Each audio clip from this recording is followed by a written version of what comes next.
Selamat pagi, berjumpa lagi dengan saya Ibu Dinok di Ilmu Teknologi Pangan. Pada pagi hari ini kita akan belajar tentang pengantar ilmu teknologi pangan supaya saudara-saudara mahasiswa semua ada gambaran tentang apa itu ilmu teknologi pangan. Nah, sebelum kita mulai perkuliahan pada pagi hari ini, seperti biasa kita harus tahu visi dari Prodi D3 Gizi, yaitu menjadi program diploma 3 gizi yang berwawasan kesehatan dalam bidang asuhan gizi dan kedirgantaraan pada tahun 2023.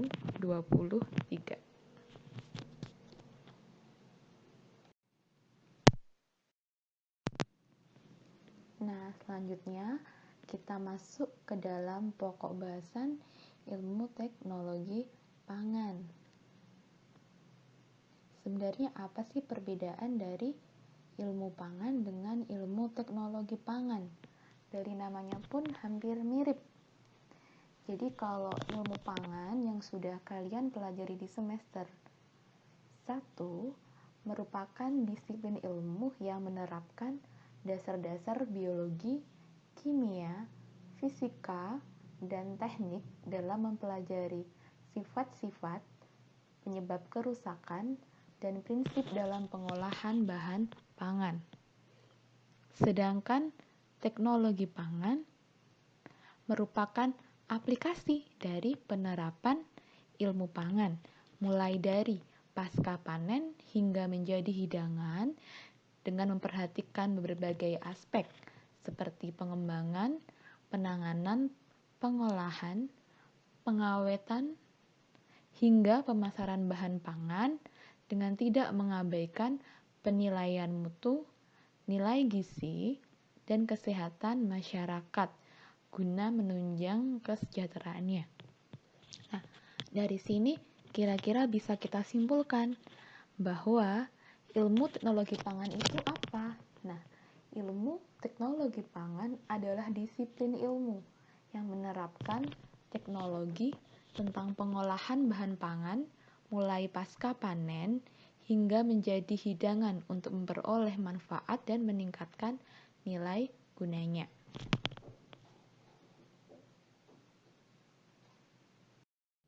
Dalam ilmu teknologi pangan, nanti kita juga akan belajar tentang ilmu pasca panen. Jadi, kalau di ilmu pangan kita belajar tentang karakteristik mulai dari sayuran, buah-buahan, mutu-mutu dari berbagai bahan pangan. Nah, kalau di teknologi pangan, kita nanti belajar dari mulai penanganan pasca panennya. Mulai bagaimanakah cara mensortasinya, bagaimanakah cara untuk gradingnya. Kemudian di teknologi pangan ini, selain kita belajar mulai dari proses pasca panennya, treatmentnya seperti apa, nah kita nanti juga belajar untuk mengolahnya. Jadi misal wortel, kalau pasca panennya wortel cuma disimpan saja, tidak dijadikan apa-apa. Nah, nanti wortel ini kita olah menjadi apa? Atau mungkin dari bahan baku misalnya tepung-tepungan yang bernilai ekonomisnya kurang. Nah, kita olah menjadi bahan pangan yang lebih bernilai gizi tinggi dan juga bernilai ekonomis lebih tinggi. Itulah fungsinya kita belajar ilmu teknologi pangan. Kemudian nanti kita juga belajar bagaimana cara mengemas. Jadi, bahan kemas apa sih yang diperbolehkan atau food grade untuk makanan? Pengemasan yang seperti apa sih yang kira-kira dibutuhkan untuk bahan pangan hewani, nabati, atau yang beku, panas. Nah, pasti pengemasannya pun nanti akan berbeda-beda. Nanti akan kita pelajari di ilmu teknologi pangan. Kemudian kita juga akan belajar penyimpanan. Jadi teknologi pangan itu di ilmu ini nanti kita juga belajar, oh bagaimana sih supaya bahan pangan yang telah saya panen ini bisa disimpan dalam jangka waktu lama. Dengan caranya dengan apa? Dengan mengolahnya dan mengawetkannya. Nanti kita belajar mengawetkan dengan suhu tinggi, dengan suhu rendah, dengan fermentasi, dengan penggorengan dan sebagainya. Kemudian pada akhirnya teknologi pangan ini akan menghasilkan suatu produk-produk jadi atau bahkan bisa dalam bentuk produk setengah jadi. Penanganan pasca panen yang saya jelaskan di slide sebelumnya, ini biasanya tentu melibatkan suatu teknologi yang bisa sederhana, seperti contohnya misalnya di daerah pedesaan, bisa diadaptasi misalnya menggunakan pengeringan dengan menggunakan sinar matahari. Itu biasanya kalau petani nanam padi kemudian dikeringkan supaya lebih awet, atau misalnya tomat kalau terlalu banyak dikeringkan juga sehingga menjadi berkurang kadar airnya. Kemudian cabai juga nanti bisa dikeringkan, itu merupakan salah satu contoh dari penanganan pasca panen. Kemudian penanganan pasca panen ini juga bisa menggunakan teknologi canggih yang biasanya ada di pabrik-pabrik.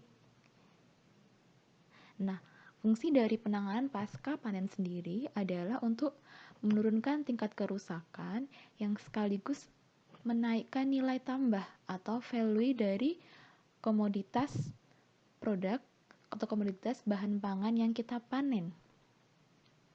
Nah, biasanya bahan pertanian yang segar seperti jamur, asparagus, dan beberapa jenis buah dan sayur itu biasanya tahan beberapa hari saja.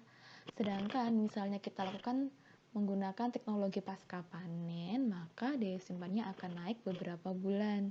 Nah, dari konsep kasus yang saya jelaskan tadi, maka teknologi pangan ini sangat bermanfaat dalam industri pangan yang terus berkembang saat ini. Nah, beberapa manfaat teknologi pangan yang pertama yaitu memperpanjang waktu serta jumlah tersedianya bahan pangan. Jadi ketika panennya melimpah, harganya turun, kita bisa simpan. Jadi ketika tidak waktunya panen, maka komoditi itu masih bisa kita nikmati. Yang kedua, dengan cara mempermudah penyimpanan serta distribusinya. Bayangkan apabila kita mendistribusikan misalnya sayur-sayuran basah, misalnya 1 kuintal membutuhkan 1 truk besar. Tapi bila sayur itu telah kita keringkan, maka tentu akan memerlukan tempat yang lebih sedikit. Kemudian menaikkan nilai tambah ekonomis yang biasanya berupa keuntungan atau profit. Sehingga apa? Menaikkan nilai tambah sosial. Dengan cara apa? Menciptakan ketersediaan lowongan kerja yang lebih banyak. Kemudian yang keempat yaitu memperoleh produk hasil pertanian yang lebih menarik. Misalnya apa? Dari kenampakannya lebih indah, cita rasanya juga lebih enak. Bayangkan kita makan labu dikukus pasti tidak enak, tapi kalau labu dibikin donat, dibikin pancake, atau dibikin tepung, maka rasanya pun juga akan lebih enak dan kita bisa variasikan. Kemudian yang kelima yaitu tersedianya bahan limbah hasil pertanian yang mungkin masih bisa digunakan untuk memproduksi bahan lainnya. Misalnya ampas tebu.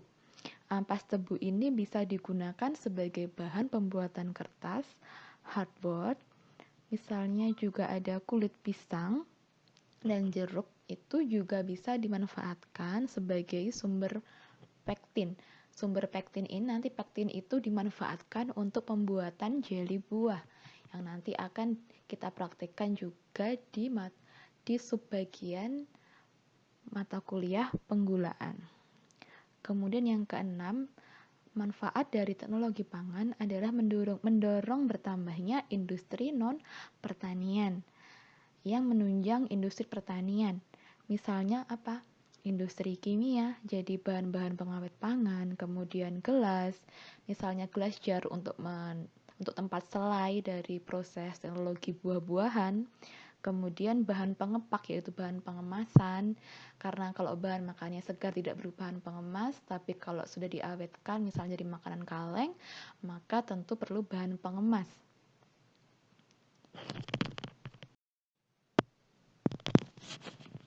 Lanjut ke klasifikasi bahan pangan.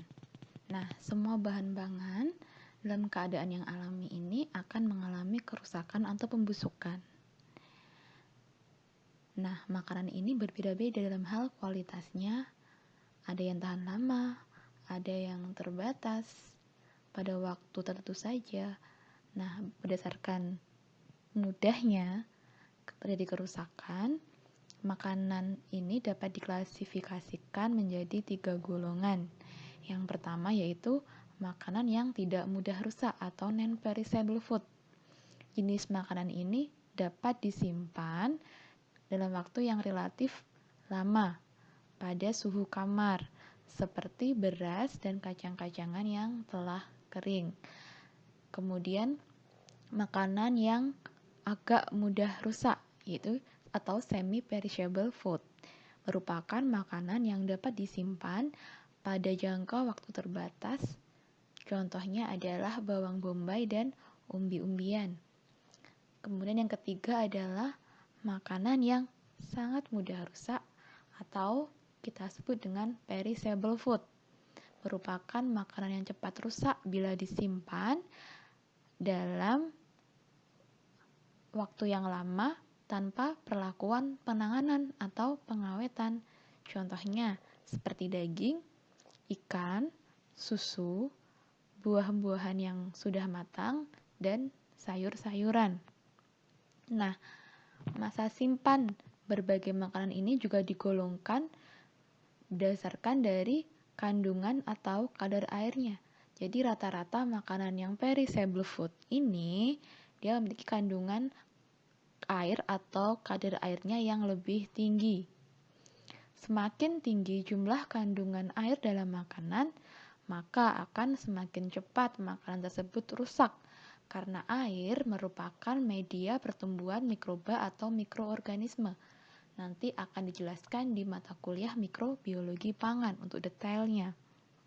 Sebaliknya, makanan rendah kandungan airnya ini makin lama masa simpannya pada kondisi yang di suhu ruang atau normal.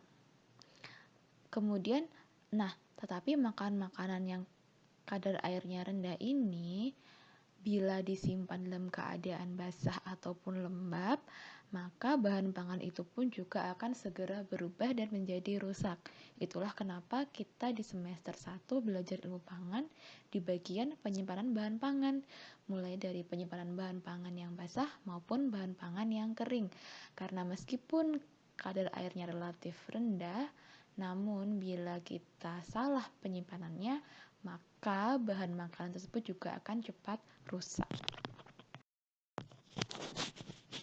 Nah, kita masuk ke pengolahan pangan dan pengawetan pangan. Apa sih perbedaannya antara pangan yang diolah dan pangan yang diawetkan? Jadi untuk pengolahan pangan merupakan kumpulan metode dan teknik untuk mengubah bahan makanan yang mentah menjadi bahan makanan dalam bentuk lain untuk dikonsumsi oleh manusia atau hewan di rumah atau oleh industri. Nah, sedangkan untuk pengawetan pangan adalah cara yang digunakan untuk membuat makanan ini memiliki daya simpan yang lebih lama dan mempertahankan sifat-sifat fisik dan kimiawi makanan. Jadi, pengolahan pangan itu belum tentu bisa mengawetkan pangan. Kemudian, untuk pengawetan pangan bisa juga dilalui dengan pengolahan pangan. Jadi itu bedanya pengolahan pangan dan pengawetan pangan. Secara umum ada 3 tujuan dari pengolahan pangan. Yang pertama adalah meningkatkan daya guna bahan makanan atau umur simpannya. Makanan yang mentah dan makanan yang diolah pasti akan berbeda umur simpannya.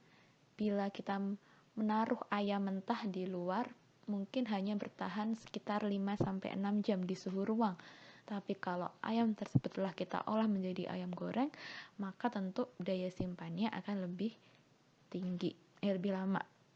Kemudian yang kedua, tujuan dari pengolahan pangan adalah mengembangkan produk baru dan meningkatkan nilai gizinya. Kita sudah belajar di kimia pangan, jadi proses dinaturasi protein. Contohnya memanaskan protein itu akan meningkatkan nilai gizi suatu bahan pangan. Yang ketiga tentu saja meningkatkan nilai ekonomisnya. Bila kita menjual tempe mentah dan tempe goreng pasti lebih mahal yang tempe yang digoreng atau stik tempe. Kemudian tujuan pengawetan pangan. Yang pertama yaitu mencegah terjadinya kerusakan dari bahan makanan. Kemudian yang kedua, mempertahankan mutu dari bahan pangan tersebut. Kemudian yang ketiga, memperpanjang umur simpan, tapi umur simpan dari bahan yang diolah dan bahan yang diawetkan tentu lebih tinggi bahan yang diawetkan. Kemudian yang keempat, menghindari terjadinya keracunan makanan atau food intoxication. Kemudian yang kelima, mempermudah penanganan, penyimpanan, dan pengangkutan.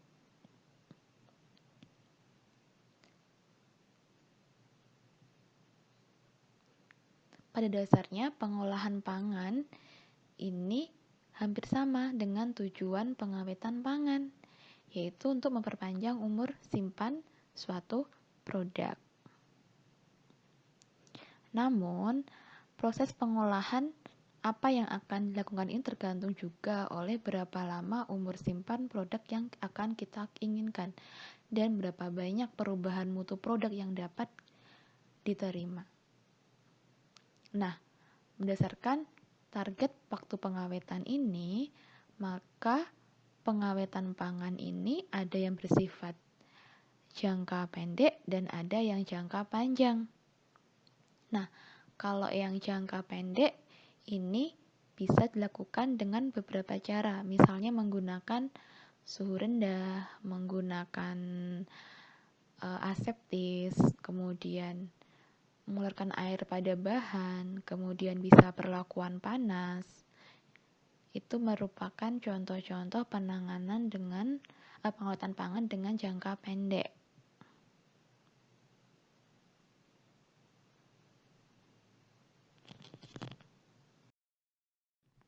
Pada dasarnya ada 6 prinsip dasar dari pengolahan pangan untuk mengawetkan suatu pangan.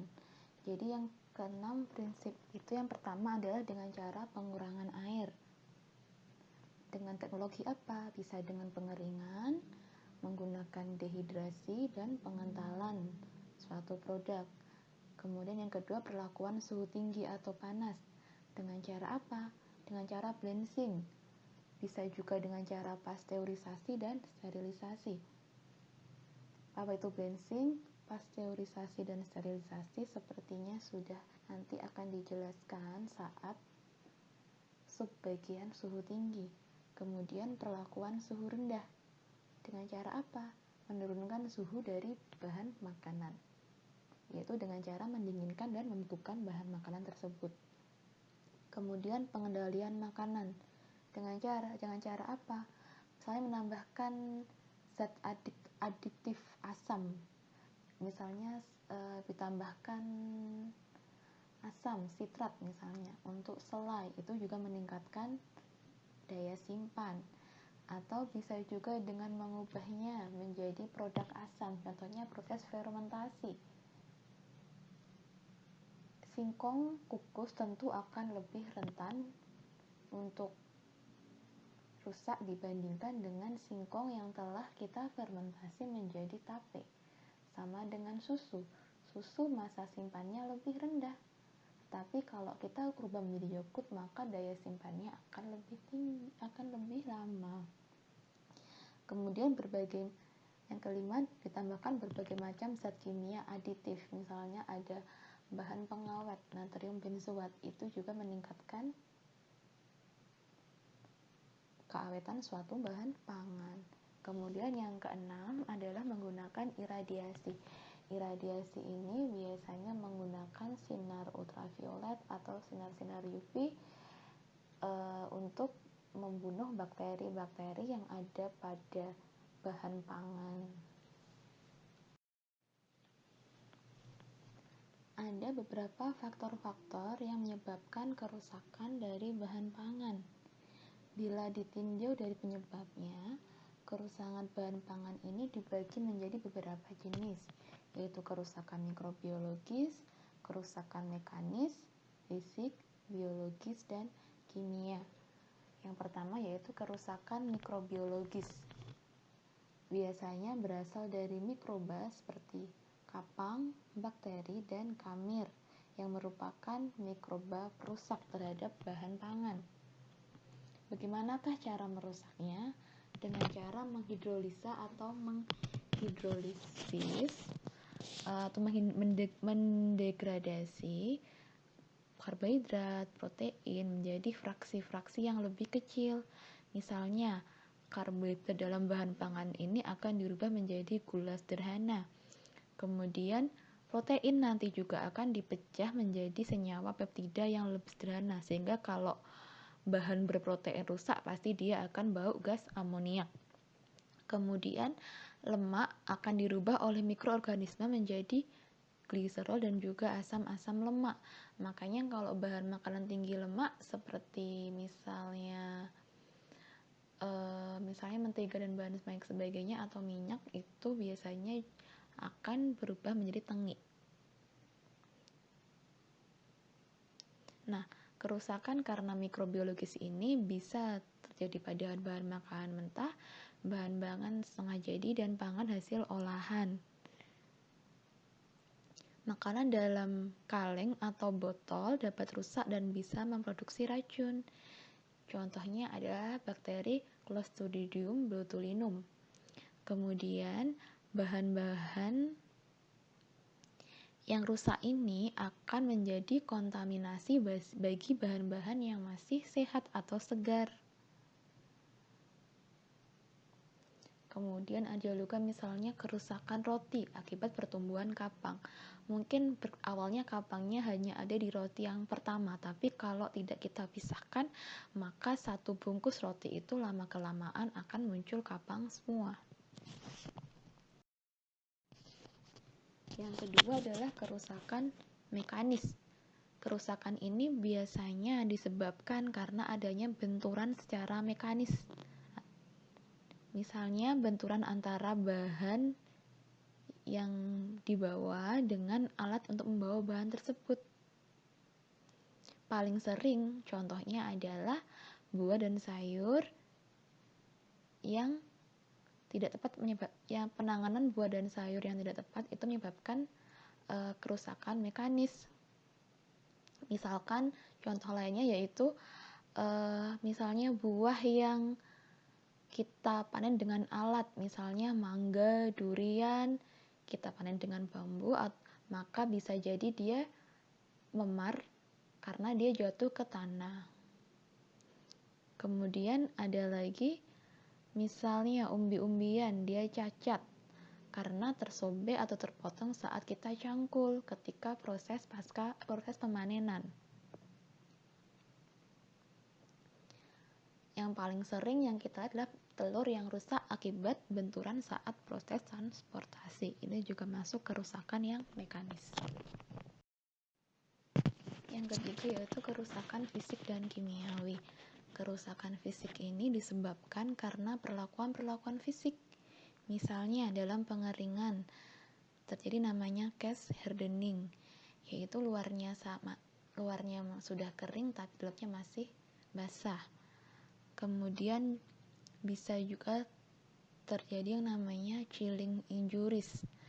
Chilling injuries ini biasanya disebabkan karena toksin yang terdapat dalam jaringan hidup. Dalam keadaan normal, toksin ini bisa dinetralkan oleh senyawa lain. Tapi ketika proses pendinginan cepat, maka produksi toksin ini akan bertambah cepat. Sedangkan proses detoksifikasi oleh bahan itu menurun. Sehingga akibatnya apa? Sel-sel akan keracunan, mati, dan kemudian membusuk. Nah, si freezing injuries ini disebabkan karena air yang terdapat di antara sel-sel jaringan pada suhu pembekuan menjadi kristal es, makin lama menjadi makin besar dengan cara apa? Menyerap air di dalam sel-sel di sekitarnya, sehingga akibatnya sel-sel menjadi kering, enzim akan kehilangan fungsinya, kemudian metabolisme terhenti dan sel-sel ini akan mati dan membusuk. Nah, penyimpanan di dalam gudang yang lembab ini menyebabkan AW atau water activity dari bahan meningkat, sehingga memberikan peluang terjadinya kerusakan mikrobiologis pada bahan pangan.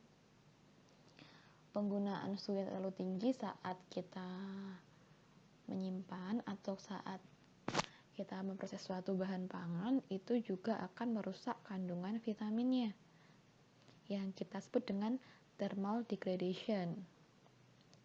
Kemudian bisa juga dengan adanya namanya proses browning atau reaksi browning. Ada browning enzimatis dan non-enzimatis. Yang contoh yang paling gampang untuk browning non-enzimatis adalah warna yang tidak diinginkan. Contohnya kegosongan. Keempat yaitu kerusakan biologis, merupakan kerusakan yang disebabkan karena fisiologis serangga dan binatang pengerat atau rodensia. Contohnya yaitu tikus. Kerusakan si fisiologis ini bisa meliputi kerusakan karena reaksi metabolisme dalam bahan pangan tersebut atau oleh si enzim-enzim yang secara alami ada dalam bahan pangan tersebut, yang akhirnya ada proses namanya autolisis yang berakhir dengan kerusakan dan pembusukan. Ini sudah dijelaskan di mata kuliah ilmu pangan, yaitu proses autolisis pada bahan-bahan pangan hewani terutamanya. Contohnya adalah daging. Daging akan busuk ketika ada proses autolisis. Akibatnya dia akan mudah rusak bila disimpan dalam suhu kamar. Jadi bila hewan ternak itu terpotong, maka akan terjadi penghentian sirkulasi darah yang membawa oksigen ke jaringan otot atau daging. Nah, hal ini akan membatasi terjadinya metabolisme aerobik. Nah, lama-kelamaan dagingnya akan terjadi penurunan pH. Kemudian jumlah ATP-nya menipis, dagingnya menjadi keras, yang kita sebut dengan rigor mortis. Kemudian dagingnya lama-lama menjadi lunak dan akan terjadi proses autolisis. Nah, di mata kuliah teknologi pangan ini nanti kita akan belajar tentang metode-metode pengolahan dan pengawetan pangan. Yang pertama adalah metode pendinginan, merupakan metode menyimpan bahan pangan di atas suhu pembekuan, yaitu antara minus 2 sampai 10 derajat Celcius. Kemudian yang kedua yaitu pengeringan. Pengeringan merupakan suatu cara untuk mengeluarkan atau menghilangkan sebagian air dari suatu bahan dengan menguapkan sebagian besar air yang dikandungnya melalui penggunaan energi panas. Kemudian ada lagi kita nanti juga belajar tentang pengemasan. Pengemasan ini merupakan bagian dari suatu pengolahan makanan yang berfungsi untuk mengawetkan makanan, mencegah kerusakan, mekanis juga merubah kadar air. Nanti kita belajar jenis plastik untuk pengemasan. Kemudian yang keempat, pengalengan.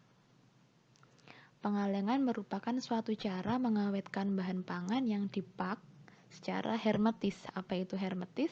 Yaitu kedap udara, air, mikroba, dan benda-benda asing lainnya dalam wadah, kemudian disterilkan secara komersial untuk membunuh suatu mikroba, patogen, dan mikroba pembusuk. Kemudian yang kelima, penggunaan bahan kimia. Bahan pengawet dari bahan kimia berfungsi membantu mempertahankan bahan makanan dari serangan mikroba serta memberikan rasa yang sedap manis ataupun memberikan pewarna. Contoh dari bahan kimianya misalnya dari menggunakan cuka, asam asetat, antioksidan yang biasanya kalian temukan di bungkus-bungkus atau di label makanan. Silahkan dibaca bagian ingredients-nya. Kemudian yang keenam, menggunakan pemanasan. Ini ada macam-macam. Bisa menggunakan blanching, pasteurisasi, dan sterilisasi. Pada prinsipnya adalah memanaskan bahan pangan sehingga mikroba perusaknya menjadi mati atau kita hambat pertumbuhannya. Kemudian yang ketujuh itu fermentasi. Ini bukan hanya berfungsi sebagai pengawet tapi juga untuk berkhasiat bagi kesehatan. Kemudian yang terakhir yaitu menggunakan radiasi, menggunakan aplikasi radiasi energi pada suatu bahan pangan. Bisa menggunakan sinar alfa, beta, dan juga menggunakan sinar gamma. Nah, yang terakhir, karena di sini kan mata kuliah ilmu teknologi pangan isinya adalah praktikum. Nah, untuk praktikum minggu ini, karena sudah saya berikan pengantar tentang teknologi pangannya, maka kalian harus sekarang mencari tentang alat-alat apa sih yang digunakan ketika nanti kita akan melaksanakan praktikum teknologi pangan. Pada dasarnya, alat-alatnya ini hampir mirip dengan alat-alat yang digunakan di ilmu pangan. Sudah pernah dikenalkan di ilmu pangan, namun ada alat-alat spesifik yang hanya digunakan di ilmu teknologi pangan. Lakukan pekerjaannya bisa dilakukan di rumah dan dikumpulkan minggu depan. Saya cek hasilnya. Kemudian untuk pengerjaannya bisa ditulis tangan atau diketik. Kemudian upload di Google Classroom. Isinya apa? Jadi silahkan kalian cari alat-alat yang digunakan sesuai dengan tadi untuk proses pengolahan dan pengawetan pangan. Sertakan pula kalau bisa ada gambarnya dan juga jelaskan ini alatnya apa aja sih, mungkin bagian-bagiannya apa. Kemudian sertakan juga fungsi dari alat tersebut. Untuk pembagian tugasnya ini, pembagian praktiknya ini berdasarkan dengan absensinya. Untuk absen 1 menggunakan carilah alat-alat teknologi pangan yang akan kita gunakan nanti ketika kita praktikum tentang suhu rendah atau pendinginan. Kemudian absen 2 alat pengeringan. Misalnya kayak doom drying, menggunakan freeze drying, kemudian alat pengemasan. Tadi misalnya menggunakan jenis plastik apa, menggunakan sealer. Kemudian yang absen 4 adalah alat pengalengan. Nah, ini kalian harus cari contoh-contoh alat untuk mengalengkan, kemudian pengalengnya juga bungkusnya dari bahan apa aja. Kemudian alat untuk menggunakan alat yang digunakan untuk penambahan bahan kimia, misalnya penggaraman, misalnya bahan-bahan kimianya, atau natrium benzoat itu perlu alat apa aja. Kemudian alat untuk memanaskan. Alat pemanasan ini menggunakan suhu tinggi, tadi misalnya sterilisasi, pasteurisasi, menggunakan alat apa saja, misalnya di vakum atau seperti apa, silahkan dicari. Kemudian absen 7 adalah alat fermentasi, misalnya ada tong fermentor, perlu apa saja yang lainnya gitu. Kemudian alat-alat radiasi tadi menggunakan sinar X, sinar UV, itu menggunakan alat apa saja. Kemudian absen 9 ini untuk akbar. Selamat datang akbar kembali ke Poltekkes Kemenkes TNI. Selamat datang kembali di Poltekkes TNI AU Adi Sucipto. Jadi yang ke-9 ini adalah tentang alat-alat baking dan frying. Jadi kira-kira alat apa saja sih yang digunakan untuk baking, misalnya kayak dough mixer, kemudian untuk menggoreng misalnya deep frying perlu alat apa saja, silahkan ditulis ya. Terima kasih, sekian dari kuliah kita pada pagi hari ini. Apabila ada yang ditanyakan, boleh komentar di Google Classroom atau boleh bertanya lewat WA, atau memang jika perlu diskusi, nanti kita akan diskusi silahkan penanggung jawabnya untuk chat saya apabila menginginkan diskusi menggunakan media Zoom atau menggunakan media Google Meet atau menggunakan media video conference yang lainnya.